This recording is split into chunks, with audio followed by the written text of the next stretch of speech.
lii daal képp ku jàkkaarloog moom jàkkaarloog kawarug yonente bi sallallahu alayhi wa sallam nga xëy ni ba mu làqoo ba tey ay siècle la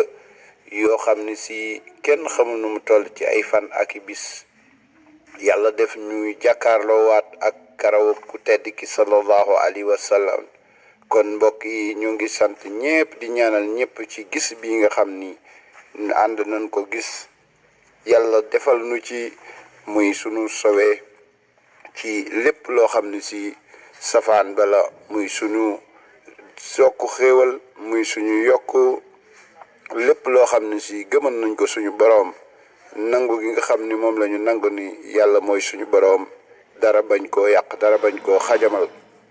yàlla def ci suñu réew yi maanaam lépp loo xam ni sàkku nañ ko ci lu baax nu am ko ci bi jaay muhammadu rasulullah kon mbokk yi kawar gaangoo jëmmi yonente bi sallallahu alayhi wa sallam kawarawam képp koo xam ni sa bët dal na ca sa xol mën naa xam ni yow de macha allah ginnaaw bi nga ko boole ngëm yonente bi yow kenn ëpp la xéewal kon mbokk yi du ñu def lu dul di sant ci gis bi nga xam ne gis nañ ko ak yéene bi nga xam ne yéene nañ ko ñëpp ñu gis ko yal nañ ci yàlla defal jàmm defal nu ci lépp loo xam ne jublu nañ ko ci lislaam pour gën koo yaatal yàlla may nu doole ba kon mbokk yi Dakar TV